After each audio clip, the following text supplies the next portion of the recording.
மன்னர் பரம்பரையிலிருந்துலாம் வந்துடல. உங்களை மாதிரிதான், உங்கள ஒருத்த மாதிரிதான், உங்க குடும்பத்துல ஒருத்த மாதிரிதான், உங்க புள்ள மாதிரிதான், உங்க மகன் மாதிரிதான், உங்க அண்ணா மாதிரிதான், உங்க தம்பி மாதிரிதான்.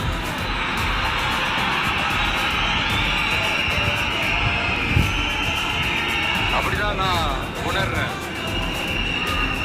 நீங்க என்ன அப்படி நினைச்சதுனாலதான் சினிமாவில் எனக்கு ஒரு மிகப்பெரிய ஒரு இடத்த ஒண்ணு கொடுத்தீங்க.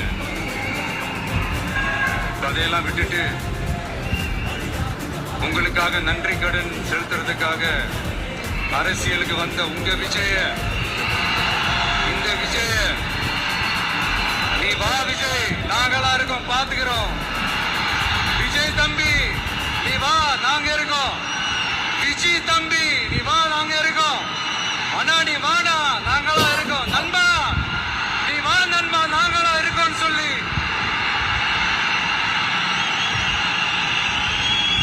அவ்வளவு அன்பா, அவ்வளவு உறவா என்ன ஏத்துக்கிட்டீங்க. இந்த நேரத்தில் இதை நான் சொல்லணும். இந்த டிராவல்ல, இந்த ப்ராசஸ்ல எனக்கு எவ்வளவோ கஷ்டங்கள், எனக்கு எவ்வளவோ இந்த அவமானப்படுத்தினதெல்லாம் ஒரு பக்கம் இருந்தாலும், எனக்காக கூட நின்ன உங்களுக்கும் அதே மாதிரி கஷ்டங்கள், அதே மாதிரி அவமானங்கள்